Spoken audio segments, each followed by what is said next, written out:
Bonsoir à tous, bienvenue dans votre JTM en direct sur KTV. Nous sommes le vendredi 3 mai et à la une de cette édition. Les conditions de travail des infirmiers restent toujours aussi compliquées à Mayotte comme ailleurs. Insécurité, multiplication des tâches, manque de reconnaissance, surcharge de travail.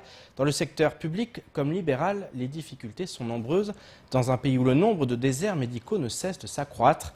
Ce matin, nous recevions sur notre plateau des représentants des infirmiers au niveau national et régional.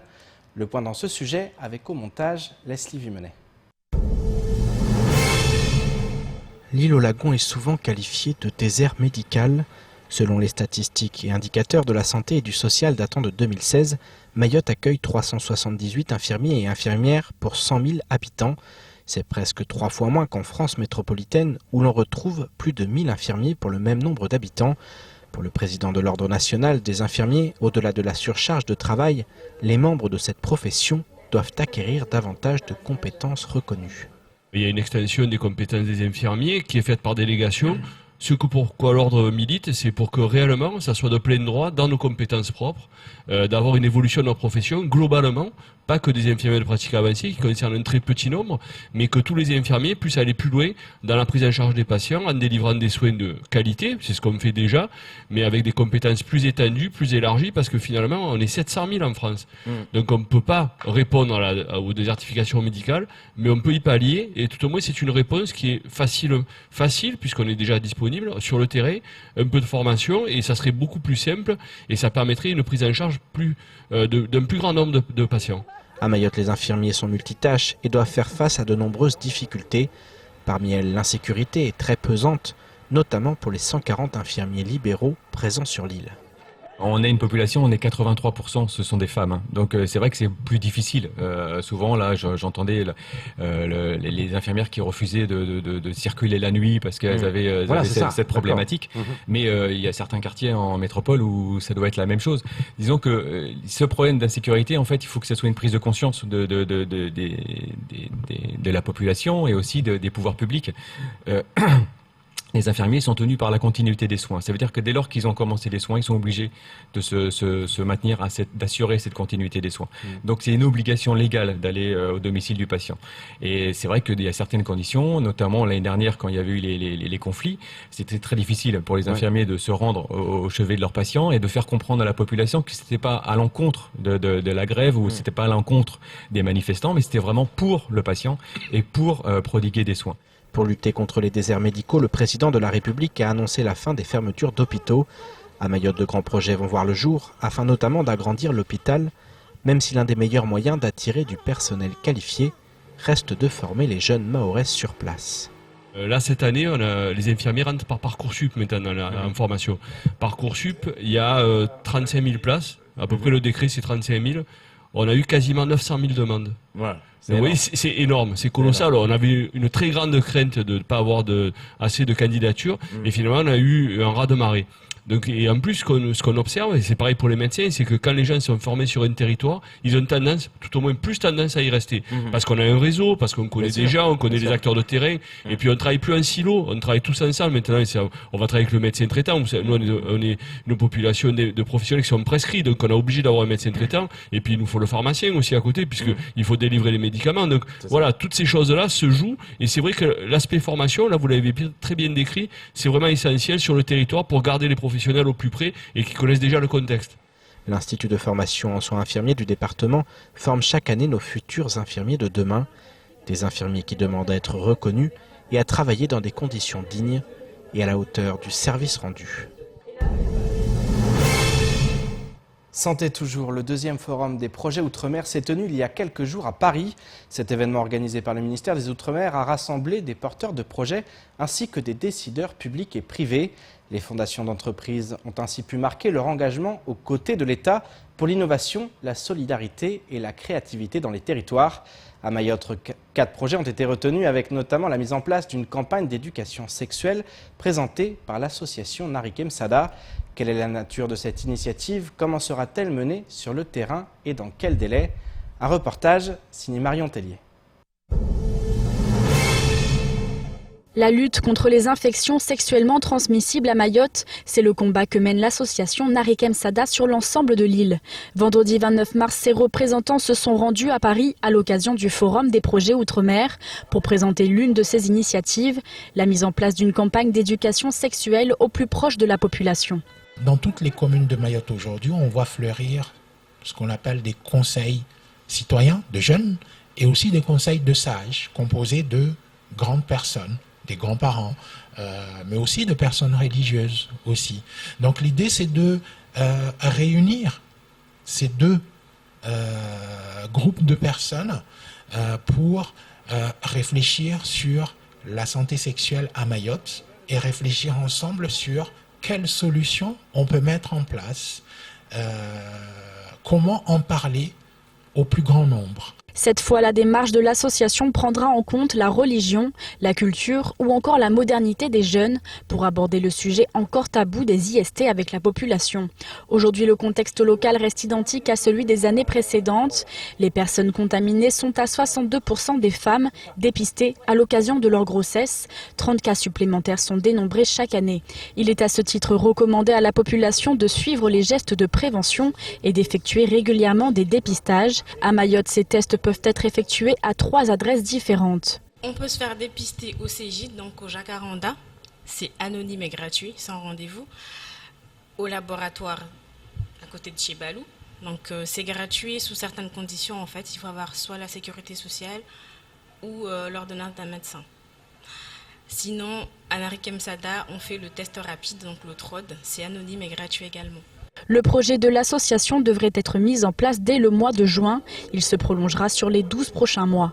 Un expert sociologue accompagnera ces acteurs de la prévention sur le terrain. Je me tourne maintenant vers l'invité de la rédaction. Ce soir, nous accueillons Issa Abdou Issa, 4e vice-président du conseil départemental en charge des affaires sociales. Issa Abdou, bonsoir. Bonsoir Pierre et Lucie, je salue les Maoris qui nous regardent ce soir. Ils sont nombreux, j'en suis sûr.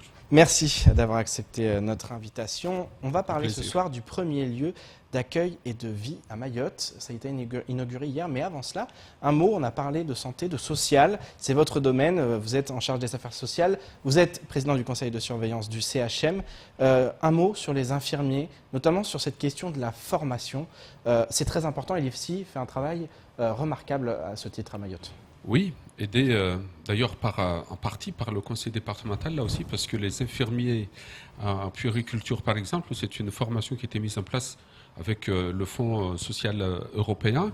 Et donc, c'est un élément important et qu'il faut continuer parce que c'était rappelé dans le reportage qu'on a vu, il y a un désert médical, même au-delà de ça, parce que moins de 100 médecins infirmiers sur une densité de 5000 habitants, c'est énorme, c'est quelque chose qui nous oblige à voir les choses autrement. Et c'est d'ailleurs ce qui nous pousse à créer les conditions pour la mise en place d'une première année de médecine. Et on entend par médecine, dedans, évidemment, les infirmiers ont toute leur place. Avec le CIUFR avec le CIUFR cette fois-ci, parce que il y a l'urgence qu'il faut gérer, évidemment. C'est ce que nous essayons de faire avec ces formations. Mais il y a aussi le long terme et il faut... Notre responsabilité à nous, c'est de préparer les conditions, de préparer l'avenir et de créer les conditions pour que ce territoire fabrique ses propres médecins et ce faisant, eh bien, lutter contre le désert médical. Ça prendra le temps que ça prendra parce que fabriquer un médecin, il faut une dizaine d'années au moins. Mais on sait que les conditions auront été créées et c'est notre responsabilité à nous qui sommes là aujourd'hui. Ça s'accompagne également aussi de l'agrandissement du CHM et des Absolument. moyens du nouvel hôpital en Petite Terre. Il y a aussi beaucoup de choses qui vont favoriser l'attractivité. C'est ça, parce que la problématique, et vous avez raison, est globale. Il y a évidemment le côté salarial, il y a les conditions, y compris d'agrandissement. Vous avez raison de rappeler qu'on a eu 200 millions d'euros, dont 40 millions de travaux d'urgence pour faire l'hôpital moderne de Mayotte, mais également l'hôpital de Petite Terre qu'on va inaugurer au mois de septembre. Peut-être à l'aune de la visite du président de la République. En tout cas, il y a beaucoup de choses qui bougent et qui vont dans ce sens-là, qui vont dans le bon sens. C'est aussi le code de la santé que j'appelle de mes voeux pour qu'il soit ici à Mayotte avec la mise en place de la CMU et pourquoi pas de l'AME pour que les conditions de santé sur ce territoire soient améliorées pour qu'on ait les conditions là aussi d'attractivité parce que ce territoire le mérite bien. On a aussi vu cette association Narikem Sada qui a été plébiscitée pour mettre en place un projet d'éducation sexuelle. C'est aussi quelque chose de très important. On est dans le domaine de la santé, mais aussi dans le domaine du social, avec ces liens à créer entre les jeunes générations et les plus anciens pour justement faire une émulation et réussir à éduquer la jeunesse, parce que c'est aussi important. Il y a de l'exclusion sociale en raison du VIH. Oui, et ça a été avéré, les chiffres du CHM notamment. 3/4 des personnes détectées comme étant porteuses de VIH eh bien, ont des problèmes de social avérés. Le territoire souffre de 84% de la population vit sous le seuil de pauvreté. On voit bien que la pauvreté incite là aussi à parfois déraper et créer les conditions, en tout cas, pour qu'on puisse souffrir de la maladie du sida. Et donc, ça nous oblige là aussi à voir les choses autrement. J'ai eu la chance de rencontrer Madame Frédérique Viau, qui est une représentante de premier plan de CI d'Action, qui était ici à Mayotte. Elle était accompagnée de Monsef Moudouar de Narikem Sada.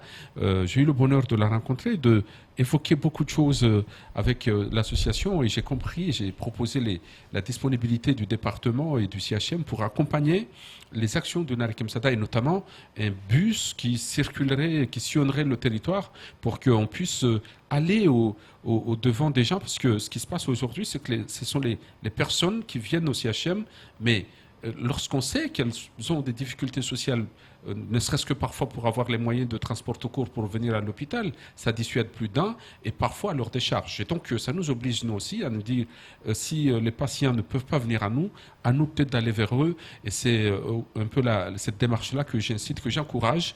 Et je suis heureux que ce soit Narikem Sada qui soit retenu, parce qu'ils ont cette légitimité, ils ont cette force qui n'est plus à prouver sur le territoire pour mener à bien de tels projets. Alors on parle de social, on parle forcément de ce qui s'est passé hier, puisque les choses avancent, Issa Abdou Issa, avec notamment cette inauguration du premier lieu de vie et d'accueil. Qu'est-ce que c'est exactement que cette structure qui a vu le jour dans le village de Tsararan? C'est d'abord quelque chose qu'il faut marquer, un événement et une date à marquer d'une pierre blanche, parce que c'est vraiment une vraie avancée sociale. De quoi s'agit-il? C'est une alternative au placement, parce que, comme vous le savez, je me vertu à rappeler que nous sommes arrivés en 2015 et qu'il y avait à ce moment-là que les familles d'accueil comme étant le seul mode de placement qu'on avait. On a diversifié les choses avec le tiers digne de confiance, on a inauguré l'AMO avec Mlesi, et on a autorisé les 2 premières maisons éducatives à caractère social, maisons d'enfants à caractère social, pardon. Et donc, hier, le premier lieu de vie et d'accueil, qui est une possibilité parmi tant d'autres, mais qui a l'avantage d'être à taille humaine, avec une dizaine d'enfants maximum qui seront pris en charge dans un cadre vraiment tout ce qu'il y a d'humain, avec un encadrement, des psychologues, des formateurs, avec un projet éducatif à la clé, avec toute l'éducation qui va avec. Donc voilà, c'est une évolution, un palier supplémentaire que nous franchissons dans le placement, et qui va permettre d'offrir des possibilités sur un territoire à 4000 mineurs non accompagnés, même si les isolés strictement, il n'y en a que 300-400, mais 4000, ça reste quand même quelque chose de colossal, et 4000 au bas mot, et ça nous oblige là aussi à être inventif, à créer les conditions pour qu'on puisse placer, en tout cas prendre en charge cette jeunesse. Et si on ne fait pas ça, je le dis souvent, eh bien c'est cette jeunesse qui va s'occuper de nous, et donc c'est heureux qu'il y ait ce LVA qui a été inauguré hier. C'est le premier d'une grande série, parce que... Justement, c'est ce que j'allais y venir, parce que vous avez évoqué les chiffres. Quand on parle de 10 enfants qui seront pris en charge, on se dit... Il y en a encore beaucoup qui restent sur le bord de la route. Quelles sont les prochaines étapes? C'est une première étape. Quelles sont les prochaines à venir, au-delà effectivement de ce lieu de vie et d'accueil? Déjà, il y a 5 lieux de vie et d'accueil qui ont été autorisés et qui vont ouvrir, et ça m'a sous peu... répartis sur l'ensemble du territoire. Sur l'ensemble du territoire, de manière à ce qu'il y ait ce quadrillage de territoire, et que cet équilibre soit maintenu sur le territoire, parce qu'on est aussi tenu à ça, donc Petite-Terre, Nord et le centre. Et ça, c'est le premier élément. Le deuxième élément, c'est concrétiser aussi les MEX, les maisons d'enfants à caractère social, parce que là, il y a une possibilité d'accueil beaucoup plus grande. C'est pas une dizaine d'enfants, mais beaucoup plus. Et c'est une alternative, là aussi, ça, qui va désengorger et diminuer ces enfants-là de la rue. Mais les familles d'accueil continuent à être là. Nous sommes passés de 80 familles d'accueil à quelques 130, 150 aujourd'hui. Là aussi, ça monte en puissance. Et puis, ce sont toutes les autres alternatives. Je parlais de l'AMO tout à l'heure. Il faut que nous montions en gamme là aussi. Et c'est tout ça qui, met bout en bout, fera en sorte que nous arrivions à bout. Mais encore une fois, on voit bien le département qui a pris ses responsabilités. Il était temps. Et la Chambre régionale de comptes, dans son rapport, le souligne. Les planètes sont alignées aujourd'hui pour que l'on dise avec certitude que le département chef de file de l'action sociale, dont c'est la responsabilité première, eh bien, ça y est, les choses sont prises en compte, mais il faut, pour qu'on soit efficace, que l'État, de son côté, eh bien, on évite le théorème des tonneaux de Danaïde. Vous savez, remplir, mais à chaque fois, on est obligé de recommencer la même tâche sans cesse parce que c'est pas efficace, parce qu'à chaque fois, il y a... Les problèmes ne sont pas réglés à la source. Exactement. À la source, il faut que l'État, dans sa mission régalienne, eh bien, fasse en sorte qu'il n'y en ait pas beaucoup plus tous les jours. Justement, comment seront choisis ces enfants ? Parce que c'est la question aussi qu'on se pose aujourd'hui, comment et qui va les choisir? Est-ce que c'est le département, la protection de l'enfance, notamment le service? La protection de l'enfance, qui est le guichet unique en tout cas, et puis nos unités territoriales d'action sociale qui sont éparpillées sur toute l'île et qui sont les premières entrées au fond en termes de signalement, en termes de premières rencontres aussi, j'ose dire, avec ces enfants-là.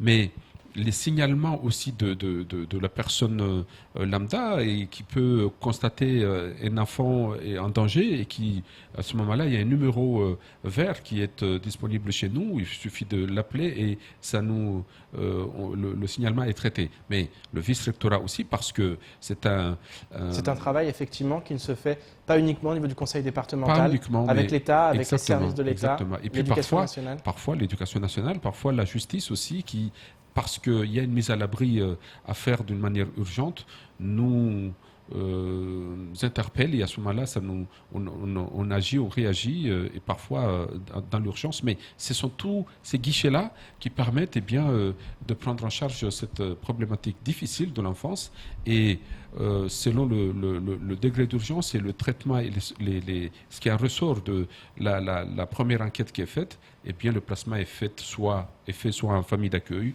ou à un lieu de vie, ou à maison éducative à caractère social, ou à Naïmo avec Mlési, comme je l'indiquais tout à l'heure, à moins que ce soit un tiers digne de confiance. C'est la chance que nous avons. Aujourd'hui, on a plusieurs possibilités de placement et selon la situation que nous avons en face.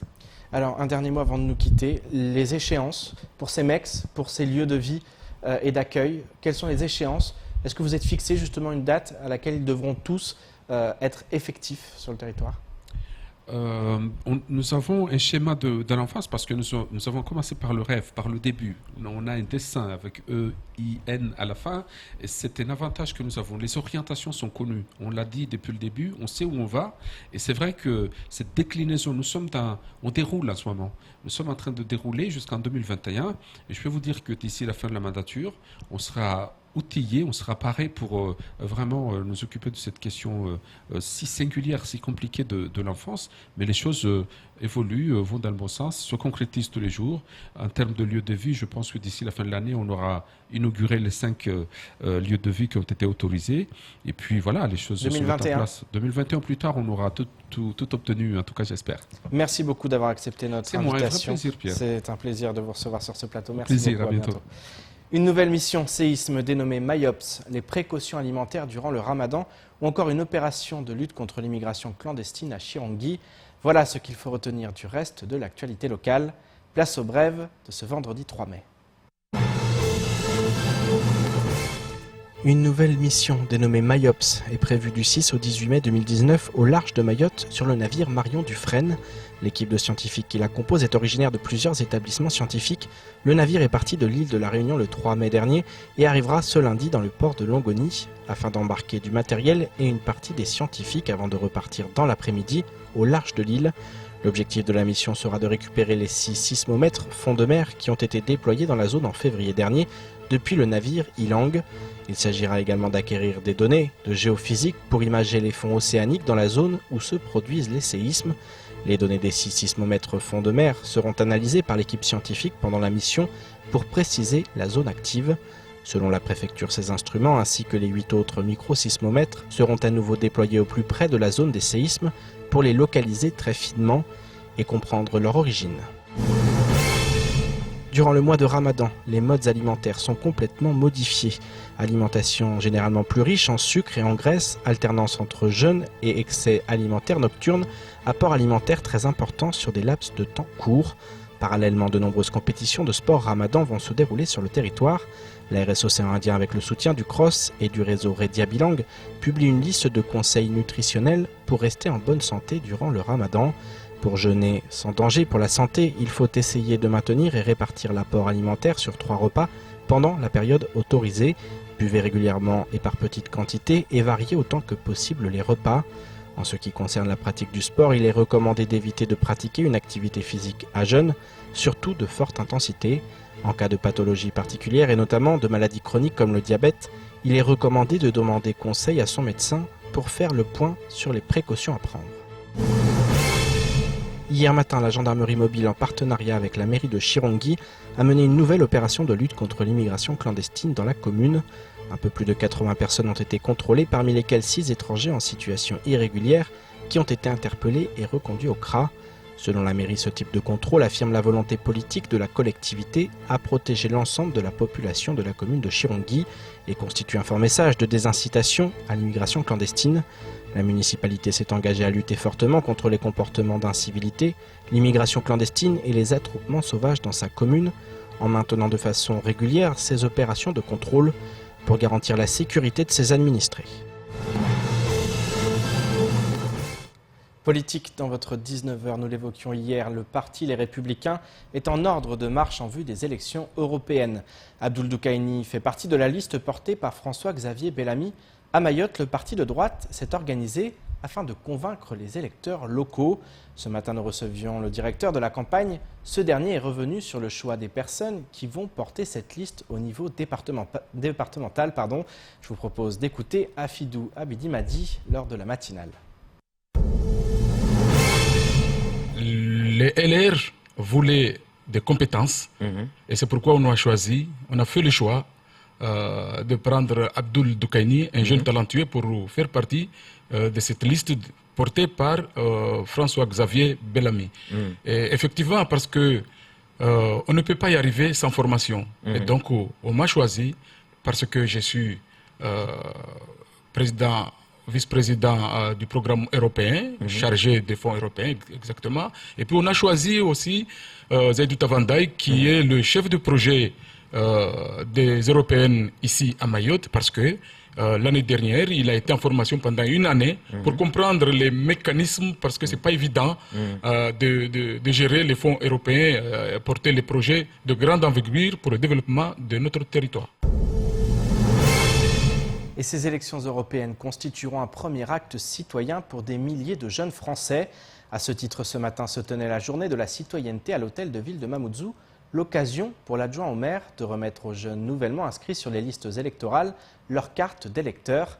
Une action symbolique qui fait prendre conscience à ces jeunes de l'importance du droit de vote dans une démocratie. Un reportage signé Paul Arthur Avit. Ce matin se tenait la journée de la citoyenneté à l'hôtel de ville de Mamoudzou. Cette cérémonie prévue par la loi est l'occasion pour le premier magistrat de la commune d'organiser et d'inviter les jeunes nouvellement inscrits sur les listes électorales en vue de leur remettre leur carte d'électeur. Aujourd'hui, nous sommes réunis ici afin de remettre des cartes électorales à nos jeunes, à quelques dizaines de jeunes qu'on a choisis pour leur remettre leur carte afin de leur montrer et leur expliquer qu'ils ont un droit de vote. C'est un droit qui a été défendu par nos aïeux depuis fort longtemps. Les gens qui sont défendus pour permettre à ce que chacun puisse décider de qui va décider pour lui.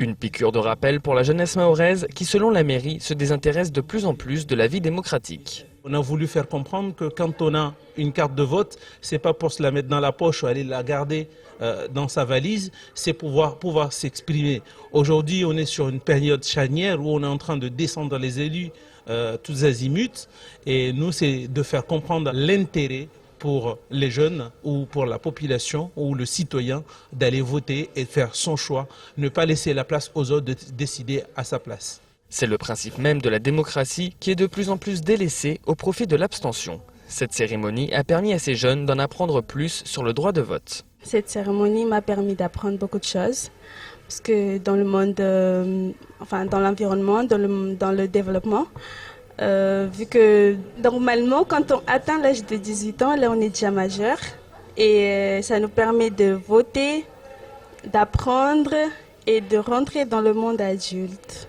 Une rentrée dans le monde des adultes que ces jeunes feront grâce à leur bulletin de vote lors des élections européennes. C'est la fin de votre journal. Merci de nous avoir suivis. Pour ma part, vacances oblige, je vous donne rendez-vous le lundi 12 mai prochain pour une nouvelle page d'actualité locale. Excellent week-end et à très vite sur Kwesi.